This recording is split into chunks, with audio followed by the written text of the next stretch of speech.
কোথাও পড়ে থাকা একটি শুকনো ফুল দেখলে আমার চোখে ভেসে ওঠে গাজার ধুলোমলিন শিশুদের মুখ।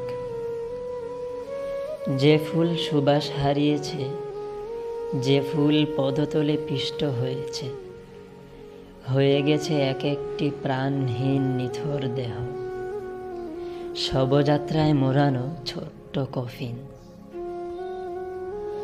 আজকাল তাই আমি আর কোনো ফুলের দিকে তাকাতে পারি না। যে কোনো ফুলের পাপড়িতে দেখি শিশুর ছিন্ন হাত, তার নীরব কান্নায় শুনি বিস্ফোরণের হাহাকার।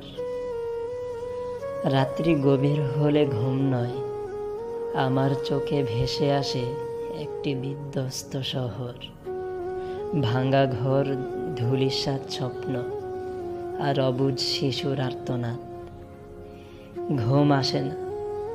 ঘুম আসে না তখন, কেননা গাজার রাত জুড়ে তখনও দাউ দাউ আগুন। হে পরওয়ারদিগার, আর কত ফুল ঝরবে, আর কত কফিন নামবে কবরে, আর কত গাঢ় হলে ইমানি বিপদ, আর কত শিশুর নিঃশ্বাস থামলে তুমি পাঠাবে তোমার আসমানি মদদ, আর কত শিশুর নিঃশ্বাস থামলে তুমি পাঠাবে তোমার আসমানি মদদ।